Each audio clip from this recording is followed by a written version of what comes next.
Hello guys, welcome to my YouTube channel. आप सब लोग कैसे हैं? मैं बहुत अच्छी हूँ। आशा करती हूँ कि आप भी बहुत अच्छे होंगे। देखिए गाइस, हमने जो अपनी लास्ट क्लास है, हमारा जो टॉपिक चल रहा था वो पावर शेयरिंग चल रहा है, सत्ता का बंटवारा। हमारी लास्ट क्लास में हमने डिस्कशन किया कि सत्ता का बंटवारा केंद्र और राज्य के स्तर पर। ठीक है, हमने सूचियों को पढ़ा और उसके बाद हमने संसद के बारे में पढ़ा, संसद की विशेषताओं के बारे में पढ़ा, लोकसभा और राज्यसभा उसके बारे में पढ़ा। यानी कि सरकार के जो 3 अंग होते हैं, विधायिका, कार्यपालिका और न्यायपालिका। उसमें हमारा विधायिका चल रहा था, यानी कि संसद। संसद में कौन आता है? राष्ट्रपति, राज्यसभा और लोकसभा। राज्यसभा और लोकसभा का हमारा जो डिस्कशन है वो लास्ट क्लास में हो चुका है। ठीक है, आज जो हमारा डिस्कशन है वो लोकसभा की शक्तियाँ और राज्यसभा की शक्तियाँ, इन दोनों के ऊपर हमारा डिस्कशन होगा। आज का हमारा टॉपिक स्टार्ट करते हैं हम गाइस। राज्यसभा की शक्तियां वे कार्य। विधायिक शक्तियों के मामले में राज्यसभा की शक्तियां लोकसभा के समान है। गाइस देखिए, अगर कोई भी कानून बनता है, ठीक है, कोई कानून बन के तैयार होता है, तो उसमें राज्यसभा और लोकसभा दोनों की शक्तियां बराबर है।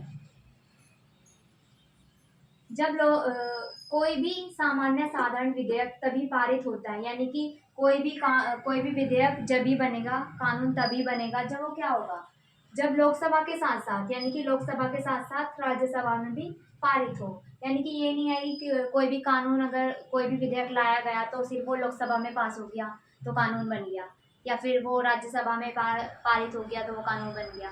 ऐसा नहीं होता गाइस। जब लोकसभा और राज्यसभा दोनों में पारित हो जाता है, तभी कोई विधेयक एक कानून का रूप धारण करता है। वित्तीय मामलों के संबंध में, यहाँ हमने पढ़ा विधायिक मामलों के संबंध में, यहाँ हम पढ़ते हैं विधायिक वित्तीय मामलों के संबंध में। राज्यसभा को 14 दिनों के अंदर अपनी अनुशंसाएं लोकसभा को देनी होती है। देखिएगा, ये जो धन से जुड़े हुए मामले हैं, वित्तीय मामले में, उसमें क्या होता है कि राज्यसभा को 14 दिनों के अंदर जब कोई कानून वित्तीय मामलों में लाया जाता है, यानी कि धन विधेयक के मामले में जब कोई कानून लाया जाता है, तो क्या होता है, 14 दिनों के अंदर अपनी अनुशंसाएं, यानी जो राज्यसभा को वो भेजा जाता है, तो 14 दिनों के अंदर अपनी अनुशंसाएं लोकसभा को देनी होती है। यानी कि जो राज्यसभा है, कोई भी धन विधेयक जब पास किया जाता है तो राज्यसभा के पास वो 14 दिनों तक रहता है। ठीक है, अगर 14 दिनों के अंदर अंदर राज्यसभा को कोई ऑब्जेक्शन है, उसके सदस्य कोई ऑब्जेक्शन है, तो वो बोल सकते हैं। ठीक है, लेकिन अगर कोई ऑब्जेक्शन नहीं उठाया गया उस विधेयक पर, तो क्या होगा, कि वो राज्यसभा द्वारा पारित समझा जाएगा। यानी कि अगर वो लोकसभा में कोई भी ऑब्जेक्शन नहीं भेजा गया, तो फिर क्या होगा, राज्यसभा में भी वो पारित समझा जाएगा। लोकसभा के सदस्य उसे राज्यसभा में भी पारित समझेंगे। आगे गाइस, संविधान संशोधन के संबंध में दोनों के अधिकार समान है। यानी कि अगर संविधान में कोई संशोधन करना है, ठीक है, अगर संविधान में कोई संशोधन करना है किसी भी मामले के, दोनों के अधिकार बराबर हैं। राज्यसभा और लोकसभा दोनों की शक्तियां बराबर है संविधान संशोधन के मामले में। राज्यसभा को विशेष अधिकार है, वह मतदान करने वाले, यानी कि जो भी वोटिंग करते हैं, विशेष अधिकार दिया गया है ये राज्यसभा को कि मतदान करने वाले 2/3 सदस्यों के बहुमत से, यानी कि जो सदस्य वोट देते हैं, ठीक है, तो 2/3 सदस्यों के बहुमत से राज्य सूची में शामिल किसी भी विषय को, यानी कि जो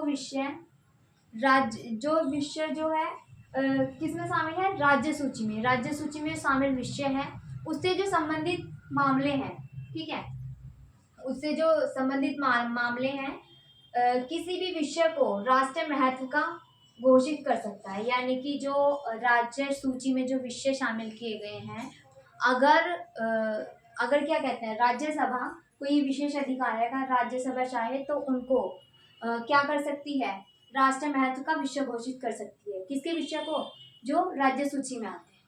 ठीक है, तो गाइज ये राज्यसभा की कुछ शक्तियां और कार्य थे। पहली शक्ति थी आपकी विधायक शक्ति, ओके। दूसरी थी आपकी वित्तीय मामलों में जो शक्तियां प्राप्त हैं।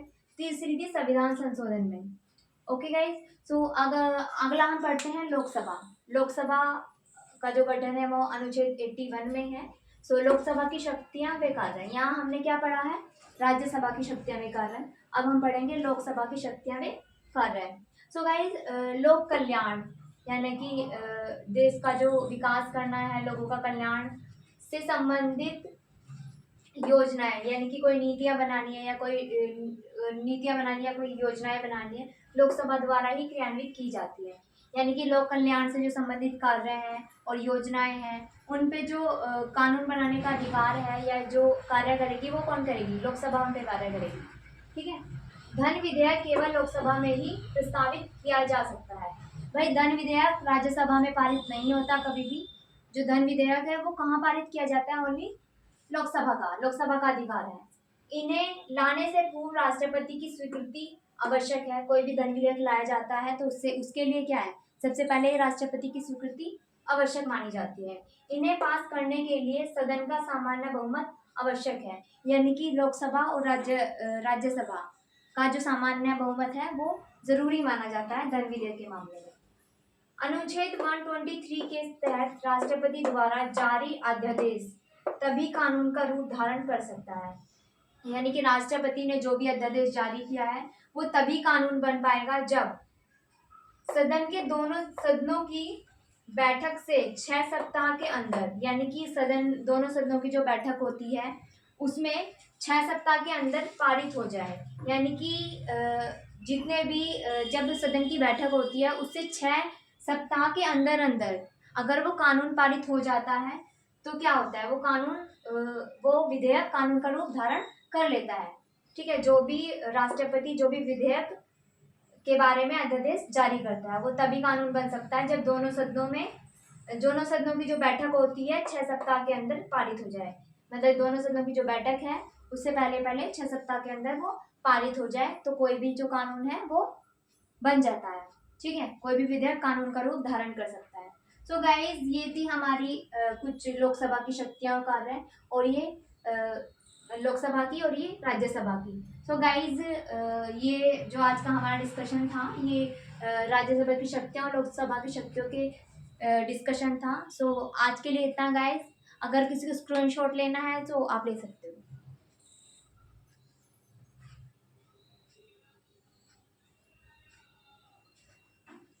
सो गाइज देखिए आज का जो डिस्कशन है हमारा समाप्त होता है। सो हम अगली वीडियो में मिलते हैं। Thank you.